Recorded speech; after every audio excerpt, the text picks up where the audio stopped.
Seguimos aqui no programa Manhã de Notícias, homenageando o Carlos Almeida, procurador de contas do TCE, que foi reprovado no concurso público. Não custa nada lembrar, porque tem muita gente que acompanha o programa e não sabe que ele foi reprovado no concurso público.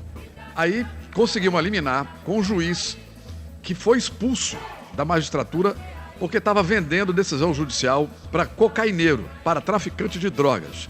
Esse juiz foi o mesmo juiz que deu a liminar para o Carlos Almeida. E essa decisão depois foi colocada sob suspeita pelo juiz Leonei Figliolo, que mandou abrir um inquérito por suspeita de fraude na sentença judicial.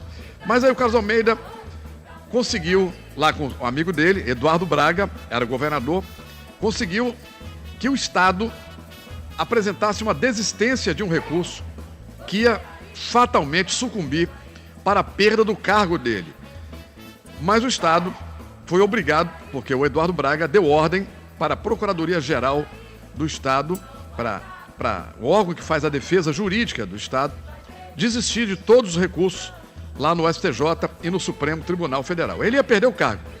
Mas aí ele assinou um documento dizendo, olha, se eu ganhar essa ação, eu desisto de qualquer vantagem que eu possa receber, pecuniária e pela soma do tempo, né? Para aumentar ali na ficha funcional dele o tempo de trabalho. Ele assinou um documento. Ele não tinha direito nenhum, mas mesmo assim assinou esse documento apresentando desistência de uma renúncia de qualquer direito.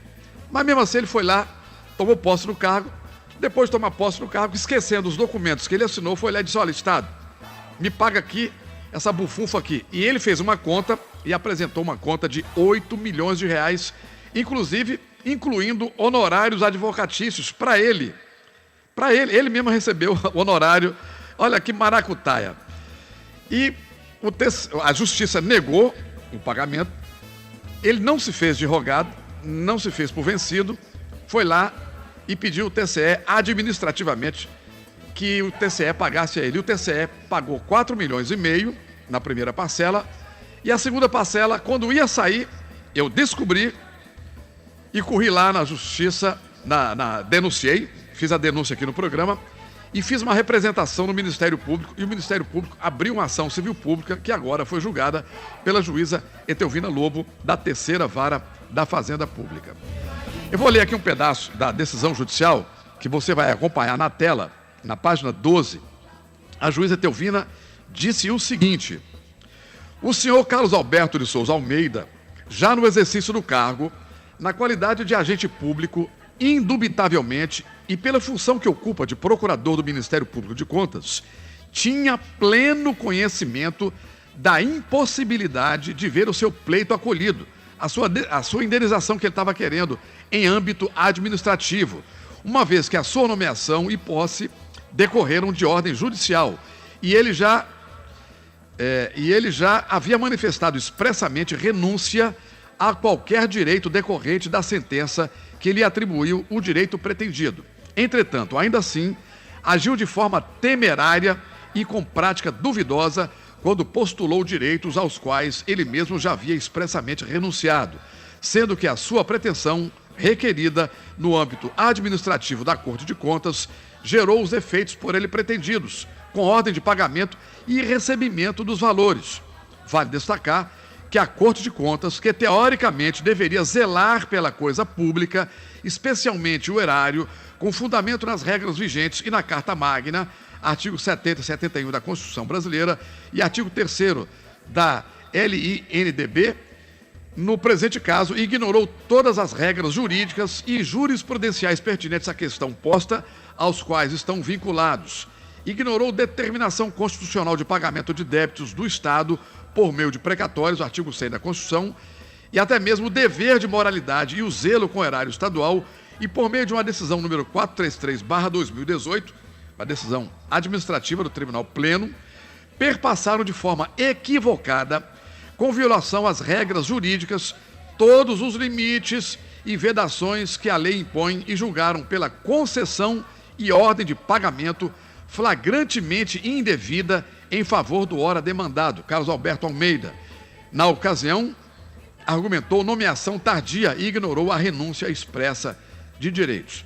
Aí segue a ilustre magistrada, a ilustre juíza Teovina Braga, dando vou usar uma palavra aqui, me desculpe o excesso, mas dão um esporro de categoria no senhor Carlos Alberto Almeida, que meteu no bolso essa bufunfa e vai ter que devolver aqui. Lá no final da decisão, vamos lá na última página, meu caro Barros, ela diz assim: ante o exposto, julgo procedentes os pedidos na inicial para declarar a anulação do ato do Tribunal de Contas, o ato 433/2018, exarada pelos membros do Tribunal de Contas do Estado na sessão de 27 de dezembro de 2018, aqui no item 2, e condenar o requerido Carlos Alberto de Souza Almeida ao devido ressarcimento integral aos cofres públicos deste Estado, em quantia que recebeu, no valor de R$ 4.542.488,31. Eu já fiz o cálculo, colocando aqui, já que ela fala,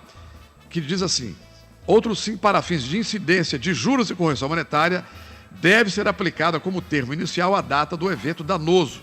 Eu coloquei aqui no dispositivo do Tribunal de Justiça do Amazonas, que faz a correção monetária de cálculos judiciais, e esse cálculo foi atualizado para R$ 7 milhões.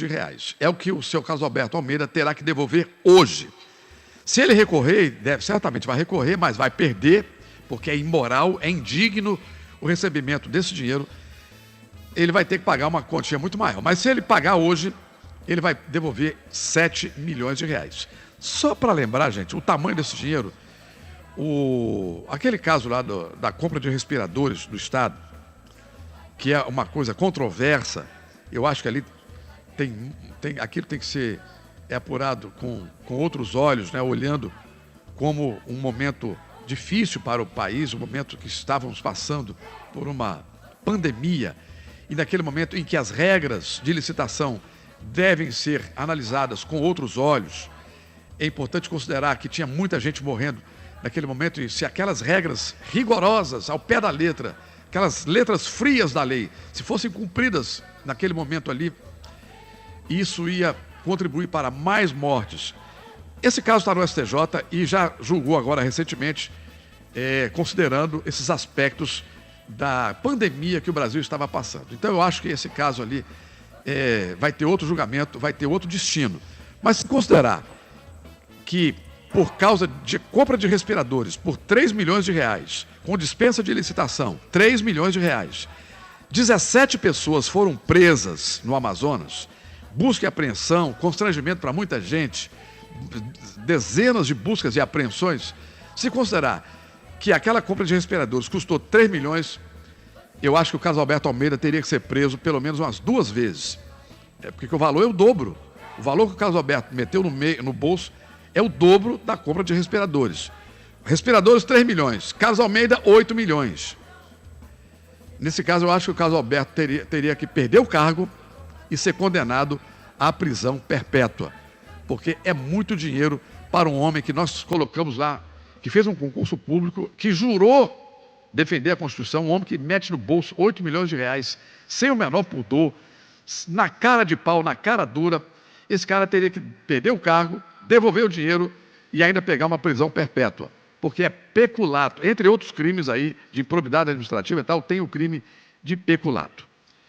Nós vamos continuar acompanhando esse caso, mas, Rosinaldo, vamos sair para o intervalo, tocando a marchinha de carnaval do Carlos Alberto Almeida, que adorava meter o dedo assim e apontar para as pessoas. Olha, ele apontava o dedo e dizia: aquele ali é desonesto, aquele ali é desonesto. Mas quando você aponta o dedo para alguém, né, Rosinaldo? Quando você aponta o dedo indicador para alguém, o polegar fica virado na direção de quem aponta. O polegar, os outros 3 dedos, tem 3 dedos, você aponta um dedo para frente, 3 dedos ficam virados para trás, para quem está apontando. Então, Carlos Alberto aponta um dedo para frente, mas tem 3 dedos apontados para ele. Música para o Carlos Alberto, Josinal.